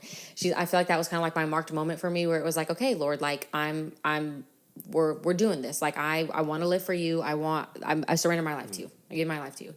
And, a couple of days later, I was, walking around like PFI, and I saw randomly on the board, it said like 6:30 a.m. Bible study. And I'm like, well, I guess I'm going to the PFI, the Saddle and Tack Bible study, And through that, I met a lot of people who also were older. A lot of people who worked there, they were like, some of them were in their 50s or 60s. And just a lot of great people with a lot of wisdom who had lived a lot of life. And they're like, Nicole, like, it's kind, it's kind of like when you almost have someone who's like 15, 16 coming to you, and you're like, you got a lot of life to live. Like, I promise you, this is not the end of the road for you, sweetheart, And I felt like all of those, the Lord definitely placed those people in my life to, I feel like almost to show me all the things that I felt like that I thought I needed wasn't really it wasn't what I needed. And 8 months later, the Lord provided an opportunity for me to come back here to the DFW area. And I finally came back, and it was like, all right, you're gonna come back. We're gonna do this. Because all of a sudden, it was almost kind of like as soon as I came back, I started hearing from the same people, the same friends, and it was kind of like, okay, Nicole, you have a choice. You have a choice here. Okay. And I would love to be able to tell you in this moment that that the obvious choice was that I just did the right thing immediately. I did not. I went back one time, hung out with the wrong crowd, one person, one time when I got back. And the difference, I think, when you're running with the Lord and when you're not, is like you feel that conviction. It's not a shame thing. It's just that conviction that like, you're not supposed to be like around this group of people. You're not supposed to be, you're not supposed to be doing this. And I remember I'm like, okay, Lord, like I learned my lesson. Okay, I learned my lesson. So I went to Gateway Church, and I just did the same thing for 3 months. I went there to young adults. I would sit in the far left side, 4 rows back in the corner. I wouldn't talk to anybody. Clearly, I could talk the paint off a wall, but I was not talking to anybody. And because I didn't know how to make I didn't know how to, make a friend necessarily. And I don't even know if at that time I was looking for that either. I just was like, okay, Lord, like I'm just gonna keep to myself, keep the peace, whatever. Hung out there. I did that for like 3 months. And I went back to my roommate and I'm like, I have no friends. I was like, nobody there's like, no one there sees me. No one there's like, I can't. And she's like, Nicole, well, have you even said anything to anybody? Have you talked to anybody? Had a conversation? I was like, well, no. She's like, okay, well, if you want a friend, you got to be a friend. She's like, get involved, do something. So, of course, I go back. I don't say anything. And do you know Ara? Who? Ara? I don't know if you ever met her. I don't think so. And I hope that she sees this because her and I had this conversation with her the other day. It's funny how the Lord brings things full circle. And I remember her approaching me. She briefly came up to me and had a conversation with me. Like it was very quick. And, just, hi, how are you? How long you been coming here? Blah, blah. And then I go and I sit in my same spot. And, and here I am just thinking, cool, another night of, worship word, and then I just bolt because everybody hangs out afterwards, have fun and whatever. And I just would bolt. And she came over to me, and I'll never forget that. She came over to me and she was like, hey, I saved you a seat with me and my friends. Like, do you want to come like sit with us? And that moment, I can tell you, has changed. That literally changed my life. That moment did. Her inviting me to sit with her friends and getting involved. So after that moment, I got involved. I started serving 6 feet deep in the church. I met my 2 best friends that I have today, Brooke. Like, that's how I met Brooke, That's how I met, David Hayes, Dustin Sandoval, all those characters, And Alex Grist, do you know Alex? Hoot and a half. Yeah. And, but yeah, no, I talked to her yesterday, and I'm like, all of those people, it's like I never would have met had Ara not come and just said hello. And I feel like for me, like that showed me, it's like never underestimate the power of just a simple conversation, a simple hello, a simple, oh, hey, come sit with us. Come, I saved a seat for you. She can, and I've served at just about every single campus within the young adult ministry since. And, now I'm kind of going into like the finance sector or whatever a little bit, like in life insurance. And she was my first policy that I wrote last week. Ara was. And it was just funny. And I'm like, I just think it's funny how the Lord just kind of brings things full circle, because I hadn't spoken to her in a while. And I'm like, I don't even think you remember this story. And I'm like, but I go, because you said something, because you reached out to me, I'm like, that changed my life. Because from that moment, I never went back. Never contacted the friends that I didn't need to contact, and never reached out to the wrong guys that I didn't need to be talking to. Wasn't hanging out at the wrong place, doing the wrong things. I'm like, you changed it for me just by a simple, come hang out with us, come sit with us. And that's super reminiscent of like Israel for me, in terms of just like the story and like the journey that Israel had with the Lord, of just like a thing where it's like, okay, they got freed from Egypt, and then it's just like, okay, a whole bunch of like decisions with the Lord of like, okay, here's this golden calf thing, here's this 10 Commandments thing, this whole journey through the wilderness, and then it's just like, all right, you're in the promised land. And it's like, all right, bet. And then it's just like, oh wait, then we're gonna get conquered, and then this, and then it's just this whole story of just like us. And I mean, we all go through it, like wandering from the Lord just a little bit, but then in His grace, like being able to just give us the nudges to like come back to Him. But then also Him in His mercy, like giving us an opportunity to do that whenever it's like so easy. It could just be like, all right, that's it. But like, that's not His character. Yeah. And it's so crazy. Yeah, no, I mean, your gateway story was similar to mine too. Like, I think it was maybe my second week. I showed up. I was just sitting in the back, just chilling, observing. And one of my guy friends, who I'm still friends with today, Jeremy, he was like, "Hey, you want to come sit with us?" And I was like, "Sure." And I went and I sat with everybody there. I was able to meet a couple people. The next week, Josh Talbot walked up to me. He's like, "Hey, what's up, bro?" I was like, "What's up?" And we ended up we actually went to Cane's. We met up for like lunch or something like that. And then the next week I came to Bible study at David's house. And then I was able to, because prior to that, before I started going to Gateway, I was like, I'm not meeting anybody, like anywhere. In the church where I was at, a lot of people were like my nephew's age, very, very young. I'm like, this is not really working out. And so, yeah, simply being able to go there, Jeremy coming up and talk to me, and then Josh coming up to talk to me allowed me to get plugged in, and then everything else kind of just came after that. So typically now I try to do that for other people. Try to make sure they feel included, they feel welcome, because somebody did that for me. They went out of their way to do that for me. So yeah. Well, and it's just so crazy how like the Lord works. How can I say this? The Lord does like long-term stuff with like small little decisions. To where, for example, like one of the things that we do for like the nonprofit is we do some Fort Worth outreaches every month, and it's with our friend Raul. But the thing is like I met Raul from like a Bible study that was like after the one that you and me were a part of. But like the people that I met from the Bible study was like a combination of like work and Gateway. But then from there, like that happened from like a couple conversations. And then me even going to Gateway came from like a step of faithfulness. And so it's like literally it's just like one step of faithfulness at the time unfolds and makes a way for this like crazy thing going forward. And like even for you and me, it's just like, okay, like that Bible study where you were just hooping on us. My ankles are still sore. It's silly. And that wouldn't have happened if like me and Grant and Jake wouldn't have been like yes to that. But that wouldn't have happened if me and Jake wouldn't have reconnected in college. And then that wouldn't have happened if like he went to the UNT for a little bit before going to Kings. And then that wouldn't have happened if like me and them were friends in football in high school and stuff. Like just all that kind of stuff. Yeah. It's just crazy.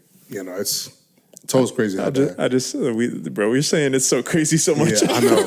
we got to come up with a new term for the following podcast. But wow, Nicole, I didn't know you had all that wisdom. No, I knew you had the wisdom, but it's just the way you articulated and pronunciated. Is that a word? It's definitely not. I made that up. Articulated? Pronounced. Word. Pronounced. I think you just combine those two words. I definitely combined. Now I want to know what question I have for you guys is I got something for you. What's the Lord teaching you right now? It's funny. I was literally going to ask, what is the thing that the Lord's taught you the most, but through like your experience, like career so far? So it's just funny. So we can all touch base on that. Yes. In the moment. Don't want to go first because I already know what God's teaching. I was like, I already know. Just in general, just life in general. And I posted this. I don't know if you saw this post the other day. But the Lord's taught me a lot in the past like 7 to 8 months, which it's like I'm still learning, and I feel like it's going to be a constant thing of learning is forgiveness. Forgiveness, and what that really looks like, and how like the Lord views forgiveness, not how I view forgiveness. Because for me, I just feel like just recently I was like, I've just gone through a lot of hurt and a lot of pain, and my immediate reaction is to pick it up and to hold on to an offense like it's like a shield, like it's going to protect me from it ever happening again. And I've already seen, I didn't read the book, but I've already seen the movie, The Shack, and some people love it, some people hate it. But in the movie, the main character, he was upset at like the representation of like who the Lord was in that moment, and he was asking, why are you bringing me back to this place? And in that place, it was where his daughter was killed in the shack, and asking the Lord basically like, why are you bringing me back here? Like, why are you like and it's like the Lord was like, well, I brought you back here because this is where you got stuck. And when I was going back to watch that, I feel like for me, the Lord was like, Nicole, that was you 15 years ago. You've been stuck in 15 years of unforgiveness, and you didn't think you were. You've been picking up on like offense, on unforgiveness, and you've been holding on to that, thinking that every single time you run into somebody that's like you've held on to it like it's never going to happen again, ever. And then when it happens again, you just keep picking it up. But then you want to be the hands and feet of Jesus too. And Michael Todd does a great illustration of like bitterness, unforgiveness, and resentment, and he's literally carrying these like stuffed bags, and he's like got one on his arm, he's got one on this arm holding it, got one like on his legs, on his feet, and he's like screaming and yelling, and he's like, I want to be the hands and feet of Jesus, but I'm gonna hold on to this offense. Jesus, you use me, Lord, use me, but you're carrying on to you're holding on to all these things, and you don't realize that in holding on to bitterness and anger, resentment and unforgiveness, that you're crippling your capacity to be able to love others because you're choosing to be you're choosing not to forgive. Who said that? I believe it was Lisa Tykehurst. Sure, she said that, or it was either from I believe it was Lisa Tykehurst. She said you're crippling your capacity to love because you're choosing not to forgive. And that really resonated with me because the Lord just reminded me of so much just on, like, I've only been on like one mission trip my entire life, and it was to the Yucatan. And what were you gonna say? No, that's what I was going to say. That was been one mission trip that you. For you. Because I remember you went to that one. Yes, I was I was in the Yucatan in Mexico, and I'm gonna botch this name, but the cenote. You know what a cenote is? Oh my goodness. Okay, basically it's like this. It's imagine this like massive open circle, massive, and it's got water in it, and you're and all you see is just the sky, but you're surrounded by like just these beautiful trees within this circle, like the vines, all of these things. Yeah. And when I went on that missions trip, everybody was jumping off the 30-foot cliff into the thing. So of course I'm like, I got to do it too. Even though I was really scared, and everybody jumped off immediately. Everybody's just, and if in the video, they actually stopped recording me because I was taking way too long. And I was just like, I guess the thing about jumping, when you jump like that, you don't want to look in the water. And I'm not afraid of the water. I'm afraid of what's in the water. And I'm just like, because I don't know what's in there. I don't know what's underneath there. And I felt like for a minute, and everybody was yelling. They're like, just jump, just jump, just jump. And it, for a second, was like everybody was silent. Everybody was quiet. Everybody was silent. And I felt like the Lord was like, Nicole, this is me and you right now. That you have to trust me, and like we're going to deeper depths here, and you may not know what's in the water. Like for me and the Lord, it's like you may not know what's coming up next. You may not know what I have. You may not understand it. You may not get it. But I need you to jump. I need you to trust me. I need you to trust me. And a while during this like process of like forgiving, the Lord reminded me of that story again. And I didn't understand why he was reminding me of that story. I'm like, Lord, like that was just talking about deeper depths, and I felt like the Lord was like, well, if you understand me, which I don't think we'll ever be able to really fully understand who God is, because then that just means that we can comprehend who he is. And I don't think we can truly comprehend his forgiveness, his grace, his mercy, his love, to like how deep that really is. Mm-hmm. And I felt like that's what the Lord was like telling me. He's like, Nicole, he's like, I need you to have a better understanding of my love and my grace and my mercy, because if you have a better understanding of that, then you're going to be able to trade in, your anger for compassion. You're going to be able to trade in, your, bitterness, all these other negative things for how I want you to see it. You're going to have a better perspective. You're going to be kinder toward others. You're going to be more loving. You're going to understand that their actions toward you have nothing to do with you. And it has something to do with maybe an experience that they went through that I have no idea about. Or maybe I do know about it. It has nothing to do with me. And he's like, I need you to have a deeper understanding of who I am. And I wish I could say that came like instant or that came easy, but it was an everyday thing. Lord, I forgive them. I forgive them, Lord. I forgive them. I forgive them. I forgive them. Have you read, I'm like upset. I love her, but Lisa Tykehurst's book, It's Not Supposed to Be This Way. Have you heard of it? Oh, it's incredible. So she goes to her counselor.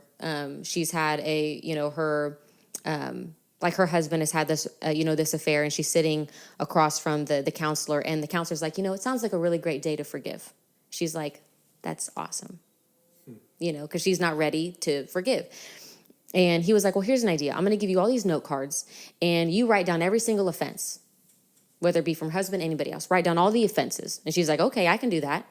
So she takes the note card, she takes the pen, writes down every single offense, and puts it down on the ground. And her and the counselor take a look at it.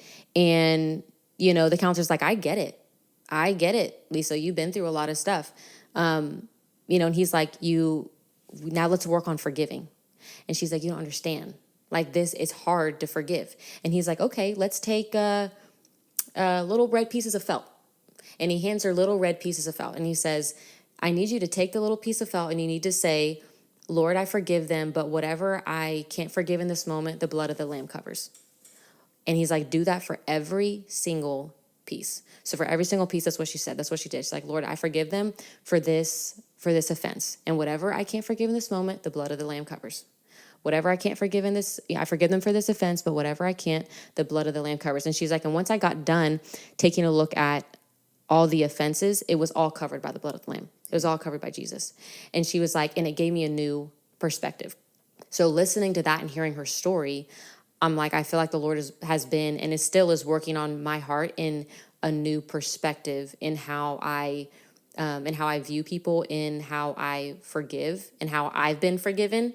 We always want to, it's hard to forgive other people, but when it comes to the things that we've done, we are just like, Lord, forgive us. Like, that's not that big of an offense. That wasn't that big of an offense. What I said to them wasn't that big of a deal. When the Lord's like, come on, like I forgave that too. I forgave you too, and it's something I'm constantly having to work on daily, but I'm like, it's an everyday thing. It's an everyday thing. It's a process. Trust the process. Yeah. And a lot of things in that are a process. Because I just started reading this book. I picked it up actually, oddly enough, whenever I was in Beijing. Read the first 2 chapters of it, and I'm rereading it. It's called You Are What You Love. And it basically talks a lot about like how as humans in modern times we think that we're a lot like head, like mind or brain centered, like that's the center of humans, whenever really like it's our heart that is like the center and like the fulcrum of who we are. And so in that, basically talking a lot about like ancient ways of like how our heart actually directs us and things along those lines, and how important habits and like worship is to that. And everything along those lines. And essentially like in it, like the whole idea of like formation and process is so key. And I talked about this with Megan, who we haven't recorded with yet, but Raul's friend who I went on her podcast. I basically talked about how I think so much in like modern church culture, we place such an emphasis on breakthrough to the detriment of incremental growth. And God can do things through both of those, and we should essentially hold those to like equal esteem. And maybe even self-examine or ask the Holy Spirit why we are leaning towards one side or the other. Like, why are we so willing to embrace incremental growth but not breakthrough? Or why are we so willing to embrace breakthrough but not the other side of it? But no, so that's super encouraging to like hear that, and like just as encouragement, continue along with the process, because like it's, as you know, it's not fun. Yeah, no, I was like, and it's definitely not easy, but I'm like, I feel like we all go through it, and I think we'll always continue to go through it. Like, there's always going to be an opportunity for me anyway, for all of us, to pick up an offense, to be offended by something, and especially in today's society where it seems like everybody's offended by everything. It's like you have to. I'm realizing, I'm like, Nicole, you have to make the decision in the moment, and it's hard. Because I'm literally having to retrain my brain, to say, okay, Nicole, we're not gonna pick this up. That wasn't about you. That comment wasn't about you. And even if they were making it about you, it wasn't about you. That was like their heart. That wasn't about you. And so it's like walking away from that and not picking it up as an offense, or picking it up and taking it and wearing it as like, oh, this is like wearing it as an identity. Like caring way too much about what an individual thinks or what somebody says. But I'm just realizing, it's a journey, it's a process, and that's what I have to take in and be okay with, because I want the instant. I want to be able to say, oh, I forgive them, and it be done. If I had $1 for every single time I asked, like my friend broke that, I'm like, I don't get it. I'm like, I ask all the time. And I was like, I ask all the time for, oh, I say I forgive them. I forgive them. And I was like, but then their name comes up on my screen, or I see them in public, or this happens. And I'm like, it's an everyday thing. It's an everyday thing. And so for a while, honestly, before my feet would literally hit the ground every single day, that's literally what I would say. I say, Lord, I forgive this person for all of their actions, but whatever I cannot forgive in this moment, the blood of the Lamb covers. I would say that every single day, literally before my feet hit the ground. Every day. Yeah, that's forgiveness is one of those things where it's like you said, you forgive, and then you see their face, their names, or whatever, and boop, it just hits you again. You're like, ah, I thought we were done with that. I was kind of thinking about it for me. It's something that I've shared a couple times, I guess, those people that have heard me. So I was reading in Second Thessalonians chapter 1, verse 10. It's talking about the coming back of Jesus and all these things. And it says that when he comes back in that day, he's coming to be glorified in his saints and to be admired by all those who believe in him. And I was just like, okay, I understand the glorified part, in his saints, but I was like, he's coming back to be admired. And I was like, that's a word that I don't know if I didn't want to put it on other people. For me, I'm like, is that something that I do? Do I admire Jesus for who he is and what he's done? And so for me, it's been something of a making sure that I'm spending time to admire him, for who he is and what he's done. And that leads to worship, that leads to communion, that leads to fellowship, that leads to all those type of things, to where it helps me, like you're talking about the heart, that existence. It helps me be in a good place, where it's like, oh, he's worthy of, what I'm able to give him in terms of like worship and admiration and all that stuff. So that's been something that's been like really key for me. And every chance I feel like I get an opportunity, I always quote that verse. I've literally said it like 5 times now in the last like month or so. So yeah, that's it for me. Yeah, bro. That's solid. Is that the one? Is that like the scripture? Where you're at? Are you at Gateway right now, or are you at Mercy? First Colleyville. At First Colleyville, I'm like at the beginning of the year. They have all of us doing like a scripture to like memorize or whatever, or to like try and memorize. And like ours is Psalms like 23. Is that what that? No, this was we were going through Bible study, and I read it just casually, and I said, wait, hold up, what did I say? And it just kind of stuck with me since, So yeah, yeah, man.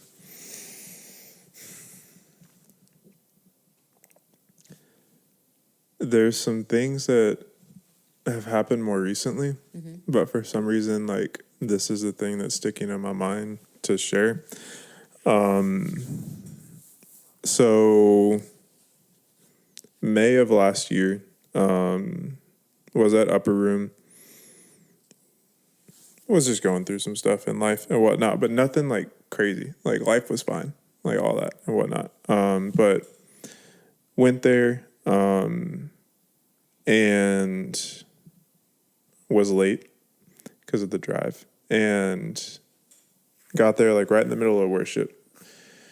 And immediately when I walked in, buddy Jordan Madden, I was like, bro, like, sorry I'm late and all this stuff, because they were saving seats for me, all that kind of stuff. He's like, no, like, don't worry about it. Like, you're here for a purpose. Like it's all good. And immediately when I sat down, they were, Alyssa was singing a song about like rivers of mercy and cleaning our heart and things like, I can't remember it exactly, but essentially in that moment, like, God spoke to me. It was just like, I am recreating in you a heart of flesh and turning your heart of stone to a heart of flesh. And I'm tossing your heart into my river of mercy to turn it into a heart of flesh, and also to smooth out the ridges in your heart so that my will can run more smoothly. Just like a river, whenever there's rocks and it's just bumpy, but if it's smooth, the river flows smooth. And so it was just crazy, because I was just kind of like, I have no idea what the heck this means. And I thought I was fine at the time. I was like, I'm chill. Like, I'm just doing my normal life, all that kind of stuff. And so basically all of last year, like a lot of it was over the summer, but New Year's Eve and New Year's Day was like a big moment for that as well, of like God recreating that heart of flesh in me. And it's so weird, because for me, I have this hesitancy when we talk about, to a degree, like feelings within the church, because I think sentimentality and things like that can be such a big thing, and sentimentalism, being led by our thinking that we're being led by the Spirit whenever we're really being led by our feelings and our emotions. Yeah, I get that. And so in it, I was still just kind of like, this is crazy. But so just like a lot of healing and a lot of learning what it's like to feel again. Because some things happened in 2017 that I didn't realize it until like around the fall and like early winter. But like it's harsh language, but I was pretty dead inside. And which is crazy to say with like everything that God was able to do, which just shows that he can like redeem and all of that. But even in everything that he was able to do over the last few years, like I was just focusing on purpose and accomplishments and all this kind of stuff to the detriment of my identity as a son and growing with him and just all these other things. And 2020 really helped with it a lot because I was able to slow down a little bit and like lay some foundations for a lot of the work that he did in my heart last year. But kind of some of the big things over the last like week to 2 weeks that's really been coming up is like there's just been some tough things I've been going through that as I've started to learn to feel again and submit those feelings to the Lord, is as I go through things that are like that hurt and whatnot, is just like the tendency to want to withdraw from the pain and not want to go through that, because that's what I did for years. And I felt me start to do that like around like end of December and then over the last couple weeks. And it was really good because I was able to talk with Philip about some of it last night. And it was something where I was just like, I told him like, yeah, bro, like I was like, I appreciate you asking me about like what's going on in life and like in this particular thing and just how it's going, because like I just saw myself start to like want to like shut down and just like shut off and like just not even talk about it and just like withdraw because of the just pain or frustration or just whatever. And it was interesting. He asked me, he was like, well, what do you normally do whenever you feel that? I was like, what do you mean? Like whenever I feel like I want to withdraw from like the pain or something like that? He was like, yeah. I was like, I sat there for a couple minutes. I was like, honestly, bro, I don't know. Cause like, I haven't been in this situation in terms of me being aware of me wanting to withdraw from the pain. Mm-hmm. And so, and just the frustration and just me wanting to withdraw myself from the circumstance so that I don't become frustrated or just other things. But then even in that, it's just like, okay, what does it look like to be of self-control, yet not just like disregard a situation completely in like an unhealthy way, which is like an interesting topic. But no, and so in that, it's just kind of like I didn't even learn anything last night, but I think that God, like a little bit today, but I think he's just going to be walking me through of like what it looks like to like deal with it in a healthy way rather than just like sweep it under the rug or withdraw or things along those lines. So. Oh yeah. And I feel like even you saying that, I think that is so common in, I think it's very common in men, when you're talking about withdrawing. But I also think and just from even the men that I've talked to, like, you know, they're like, just kind of as a society, they're like, we're kind of the ones that kind of get told that like, you know, even just with the bros, like, you'll be fine. You'll be fine. Get over it, dude. Haha. You know, they'll crack jokes. Or like I've seen even within the church, you know, because now, you know, that I'm just in you know, you're not the young adult, but you're just you're in it, you know.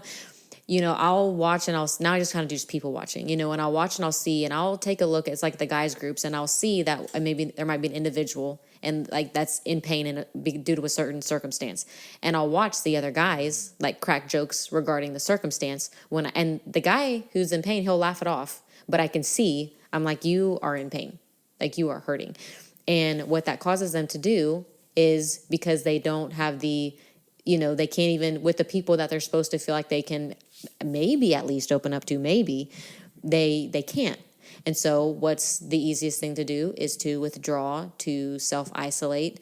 And then what happens in isolation when you're not, you know what I mean? It's like, then, you know, and I've seen it unfortunately, you know, play out in a lot of other, you know, people's lives who don't surround themselves with like good people or community. It's like they end up dipping into other habits or things that are negative. All those vices, and then like numbness and bitterness as well. Yeah, and so so it's like, so I'm glad that you have people that can actually, you can open up with, that you can speak with, that you can talk to. And then just to encourage anybody who's listening, that to look out for your friends. It's like when people are and especially because guys, even when they're hurting, they'll joke off the pain. They're like, oh, this happened, ha ha ha ha, whatever, and they want to talk about it, but that's their way of talking about it, is like the joking part. It's like, so to pay attention what people are joking about. It's like that thing with comedians, like people, there's that thing with like they're like, comedians, what's that saying, they're like, comedians are usually the ones in the most pain, because they use their, I mean, if you listen to their jokes, they're joking about the pain and the trauma that was probably never dealt with, self-deprecation and all that. And so I try, when I do, it's like, talk to the bros. I'm like look out for your bros. I'm like, look out for your guys, because that guy looks like he's in a little bit of pain, or because I'm like, you can tell the people that withdraw, the people who used to kind of be like the light of the room, it would kind of be like, just wait, if you showed up and you didn't talk to anybody, like that would be weird. When, you know what I mean? That'd be kind of weird. And so it's kind of like that. It's like, and then, because I see that a lot more with men than I do with women, because ladies, we'll go and we'll come knock down your front door to figure out, where have you been? What's going on? What are you doing? We'll stalk your social media. We'll get the situation figured out, but just to, encourage the guys that it's okay to talk. It's okay to talk about how you feel. It's okay to open up about your struggles. It's okay to, and I encourage that. I encourage, the last time we had this conversation with young adults, I was like begging the guys. Just within just the guys that I know, in my own life. It's like, unfortunately, I've seen more self-destruction because they felt like they couldn't open up or they couldn't talk about their pain, and they, would just indulge in like just self-destructive behavior. And I'm like, and that hurts me. That breaks my heart for them, because I'm like, that's not something that you want to do. It's not something you want to do. It's just, you feel like that's what you have to do, because you can't, you're trying to process everything by yourself, alone by yourself, and you think you have to figure it out all by yourself. But I'm like, that's why we have community. That's the importance of community. And I think also, there needs to be times where it's like, with the guys, we can go, I don't know whatever guys are doing these days. We can go have dinner, we can go fishing or whatever. But it's like, those deep conversations need to be had with, hey, what's going on? How are you doing? Hey, this is a little out of character. What's up? What's going on? Yeah. And I thought for the longest time that me internalizing things was me like working it out with the Lord. But oftentimes that wasn't the case. Yeah. So. Yeah. And that's okay. That's so, and it's very, very, it's so common for people, and it's so common for anybody to do that, but I'm like, I'm glad that you have people, who are just like, hey, what's going on? Yeah. It's good. That's what, I mean, like me, Josue, and Miles, which, did you meet Miles? No. He hasn't come downstairs? Okay, whatever. But we got super solid community. Which is just crazy to think, but it's really good. All right. You have a positive note to end us on, bro? You're like thinking deep there. Yeah, I was just processing. I was listening, enjoying. Thank you for that, though. Thank you. Thank you. Yeah, this was one of those interesting conversations I feel like we had. We were all over the place. Not like in a bad way or anything like that, but able to cover. I'm not going to pick up that offense. No. The blood of the lamb. Yeah. It was. Hey. I'm done. Well, okay, fine. I guess the blood of the lamb could get on this couch. True. Not much else, though. No, I meant more so we're just able to cover a lot of different things in a good way, because we wrote, we had our breakdown, and then we got to add to that, which was great. So thank you for providing all those different things, and even asking the questions and engaging in conversations, and being open about certain things about your life, because it's not always easy to just open up and share certain things like that. It's like, I'm just gonna stick to these things, but with the vulnerability, you're able to open up and share about a lot of different things. So we appreciate that.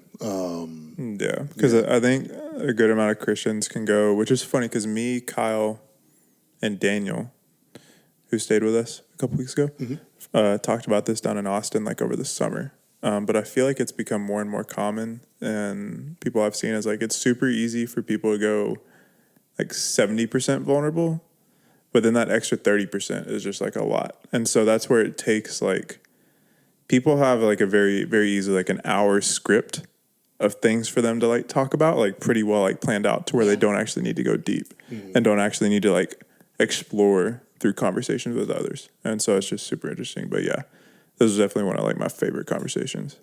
For sure. So thank you for that. We'll bring you on once every 6 months. Oh, too. thanks. Well, that's what we didn't even really get into the cultural stuff. So we can definitely bring it on again soon. Yeah. Oh, yeah. You ain't even supposed to be here, like, for real. Oh, well, you know. That was a joke. She's one of our favorite guests.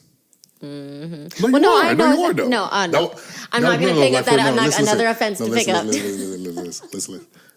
No, like on a serious note. There you go. Being precise. There you go. Be more precise. On a serious note, like, don't cry. I'm not crying. You cry? No. Okay, good.